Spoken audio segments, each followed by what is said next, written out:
Hey everyone, Ryan here from the HCP, Honolulu Cheese Podcast, welcoming you to a Lions recap of the Steelers game. There's a chance that I may not be able to make recording tonight. Unfortunately, Matt and Moran get to make fun of me for missing an episode after a Lions loss, haha. But I swear to God, that's not why. I have a friend coming in from out of town, can't wait to see him. Had some plans that could not be moved, and it's more important. So I did want to get on here and give my thoughts because I have a lot to say about the Lions game, the Lions season in general, where we go from here. And I wanted to be sure that I'm not absolutely steamrolled without having my what for, you know. So, first things first. This didn't decide the outcome of the game by any means, so don't take it this way. But DK Metcalf being allowed to remain in the game and play after striking a fan on camera is one of the craziest things I've ever seen in an NFL game. Not the reason we lost, but I'll be damned if I'm not going to talk about that because, like, the reason we got from the broadcast was because the refs didn't see it. How many plays happen where a receiver gets 2 feet in bounds and the refs didn't see it, and they radio up to Sheboygan or New York or wherever they go in 5 seconds, and they're like, hey, change the call. The NFL should have called and said, hey, get him out of the game. That's unacceptable. Regardless of what the fan said. Not saying the fan's in the right either. I think he called him by his government name, according to him. But I digress. I just wanted to throw that out there. And he got a 2-game suspension anyway, after the fact, of course. But let's talk about the refs and that last drive, because I know that's what everyone's talking about, and that's like the hot button issue. So first with the Tesla offensive pass interference with the pick play. So this was the more like ticky-tack call for me of the calls that went against us on that last drive. You see it called sometimes, you see it not called sometimes, and it's just like the worst possible time you could call it. And I understand it, like if we were on defense and that gets called on the Steelers, of course I agree with the call. You know, so it's not like an objectively bad call, but it's like, damn, man, like, can we just catch a break? You know, like it wasn't so egregious that you had to throw the flag. So it was a real gray area for me. I'm not going to complain and say that's the reason we lost, because it's not. And I'll get more into that, which leads me to the false start afterwards, which everyone seems to be forgetting about, which was the most frustrating one for me, actually, because that's us shooting ourselves in the foot. And we've done this before many times this season, where on very important drives, we are not in sync. We are like fumbling the bag, so to speak, and shooting ourselves in the foot with dumb, avoidable penalties that we just have not seen this team make. We've been a very disciplined team over the past few years. We've been a team that's like structurally sound and very with it, and it just doesn't feel that way this year. And it's really, really bothering me because that drove us 5 yards back, and which leads us to the last play with Amon-Ra on that infamous curl route. I thought of the Minnesota Vikings game right away from 3 years ago with Dan Campbell's first win, where had he just gotten a little further, that's a touchdown, game over. But because we were driven back by that false start, oh, sorry. Like it didn't happen. So that was really frustrating. And that's an avoidable mistake. That's on us, not the refs, honestly. And it was a false start. But you get into the last play with Amon-Ra. I'm glad they didn't blow the whistle dead. I'm glad they didn't blow the play dead, I should say, and allowed the pitch to go through. That was an amazing play, one of the craziest things I've ever seen. But, guys, the fact remains, Amon-Ra pushed off. He did. Did you have to call it if you're the refs? No. Another one of those gray area. You see players get away with it a lot. This was not one of those moments. It was a little too much for them not to call. It's not the reason we lost the game. You can complain about it. You can say Detroit versus everybody, and that has been the case before. You're damn right. But that was not the case on Sunday. I'll be damned if I'm going to sit here after I watch the Lions play like shit for 55 minutes of game time. And then all of a sudden, they decide to turn it on. And then, oh no, we got screwed by the refs because of this one play. That is so weak. I'm not going to sit here and do it. I'm not going to entertain the conversation. It's lazy. It's like the victim card when you have to not put yourself in that position first. Have there been games in the past with Detroit where we played well enough and we deserve to win? Absolutely. And I've said my piece on those games. This is not one of those games. It just wasn't. And I'm not going to sit here and blame the refs for a game that we did not deserve to win. We should have lost given how we played. And we played like garbage for a large majority of that game. And one play at the end with a ticky-tack flag doesn't change any of that. So I'm not going to do it. I'm sorry. All right. As a defense, we have to talk about this. One thing I'm also not going to do is put 100% of the blame on injuries, because there are those fans that are doing that. And if you're one of these fans who wants to feel sorry for yourself about the injuries, I don't know what to tell you. It happens. It's luck. It's happenstance. Could our training staff do a better job? I don't know. I'm not a physical therapist, nor am I a doctor. But I also can't put all the blame on these people either. Like, these are freak injuries that are happening, you know, with Achilles tears and ACL tears. Like, you've seen them around the league. It's not just the Lions that it's happening to. It's not just our field. It's not our players. It's everywhere. And have we been stung more than other teams the past couple of years, especially? Yes. Is it the entire reason we're losing games? No. I'm putting most of the blame on what we can control. That is all we can do. I'm not going to put the blame for the way our season has gone on things that are out of our hands, like injuries, like the refs. It's not their fault. It's ours. When our defense is allowing damn near 500 yards a game for the last 6 weeks, is that the fault of injuries or the refs? Injuries, partially, sure. Injuries suck, and it is costing us, but it's not the reason. It's not the biggest piece of that pie. You cannot get pressure on the opposing team's quarterback. We are unable to do that. You watch other teams. Thank God for Red Zone, because it gives you the option to see every other team in some facet or another. I don't see another team similar to the Lions where we just can't do it pressure-wise. We just can't get to them. Aaron Rodgers had the cleanest pocket. J.J. McCarthy had the cleanest pocket. Like, go down the list. Jordan Love had the cleanest pocket. We can't touch them. Outside of 2 sacks from Hutch, those were really good plays. One of them, he got double teamed. That was amazing. Good for you, Hutch. And outside of the Hutch pick, the interception last week, we can't do anything. We're unable.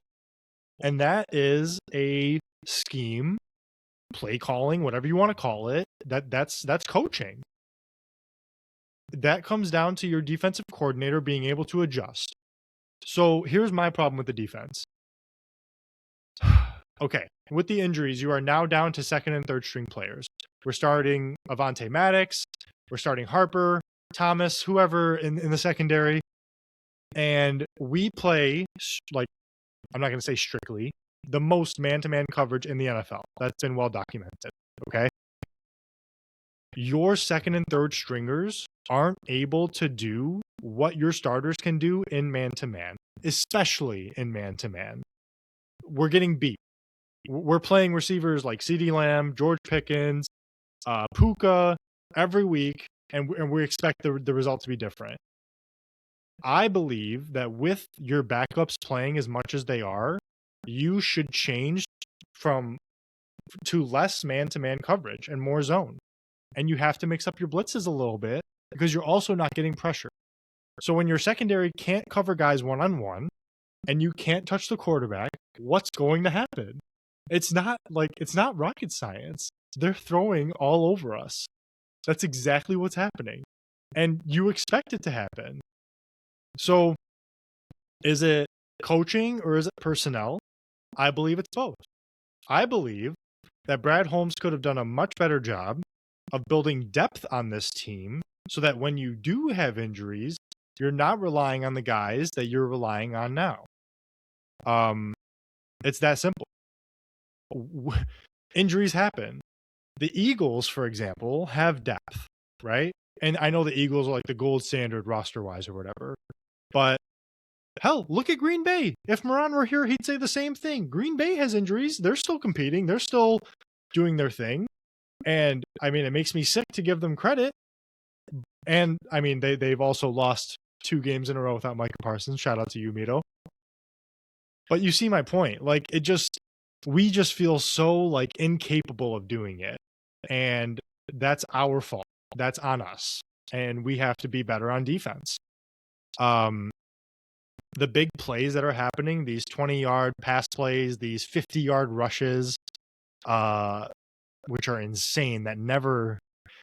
So under Aaron Glenn, we were like, bend, don't break, right? So we would see a lot of like 10-yard gains, 15-yard gains, and they were hella frustrating. But we wouldn't see like 50-yard plays, and that's what's happening right now. And I would chalk that up to both of our safeties being out and our backup safeties not being able to step up and close those lanes. You heard Tony Romo talk about it on the broadcast a little bit. I could not agree more. They're just not making those plays.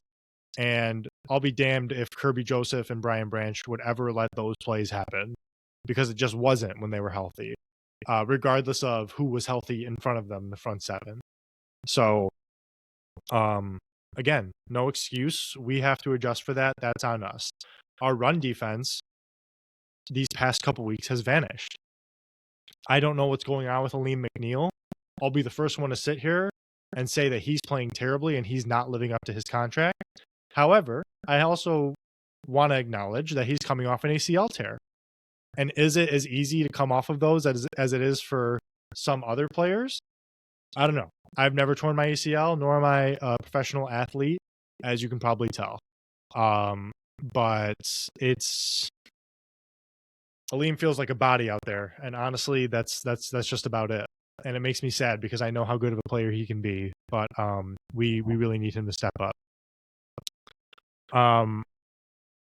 Onto our offense, and our offense was actually the one that was struggling for the large majority on Sunday against the Steelers. If you're a Lions fan and you are putting the blame on Jared Goff for this losing that's happening the past month or so, you are an idiot. And I'm sorry to say that. Like, I don't want to be that guy who's like, oh, controversial name calling, blah, blah, blah. But it's a very just like uneducated football opinion. Jared Goff, here's a stat for you, has thrown for 1,267 yards with 9 touchdowns and 0 interceptions over his last 4 games. If I read you those numbers just on a blank page, what would you expect our win-loss record to be? Probably 3-1 is where I would go. Maybe even 4-0. We're 1-3. I know the stats don't tell the entire story. I'm aware that Goff is missing some throws, but by and large, he's playing very well. Here's another stat for you. Quarterbacks on average have 2.8 seconds to throw the ball across the NFL. Okay? That's an average amount of time. Jared Goff right now has 2.0 seconds. That's almost 33% less if you're a math guy out there. So when you have an offensive line in front of you, who has largely been your strength as an offense, as a team identity, and you have Penei Sewell playing at a Pro Bowl, All-Pro caliber, and nothing else, I don't know, man. Makes it a little harder for your quarterback. Makes it a little harder for your running backs. We've seen Jahmyr Gibbs these past 2 weeks been like a shell of himself. You can't leave the Steelers game with not even reaching 15 yards rushing when you have David Montgomery and Jahmyr Gibbs in your backfield. That's unacceptable. Flat out, that is unacceptable for that to happen. That's garb. It's woo. Honestly, if you want to go that way. But speaking of Gibbs, even he's having I think he had 2 drop passes on Sunday that are just like, man, for him, it's like 99 out of 100, you catch him, you know? So I don't know what's going on with him. I don't know what's going on with Amon-Ra. Dropping balls every week, it feels like. I don't know. Man, it's not even that like we're broken. We're just not in sync. And I know we're still putting up points every game. I know we still average the most points in the NFL per game. So it's not like the offense is the problem, but it was a problem on Sunday. And your players have to show up. I'm aware of the injuries. I'm aware that we're on our third string center. I'm aware that Laporta and Brock Wright are out, and we're on our third and fourth string tight end. Shout out to Anthony Ferkser. Had a great game, by the way, all things considered. I'm aware of all that. We have to be better. It doesn't fix our defense to play well on offense, but it helps. I don't know, man. Just uncharacteristic drop passes, untimely penalties, like I already talked about.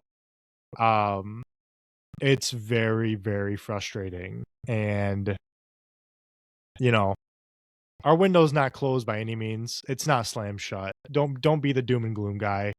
I felt that way a little bit on Sunday. I've slept on it. I'm all right.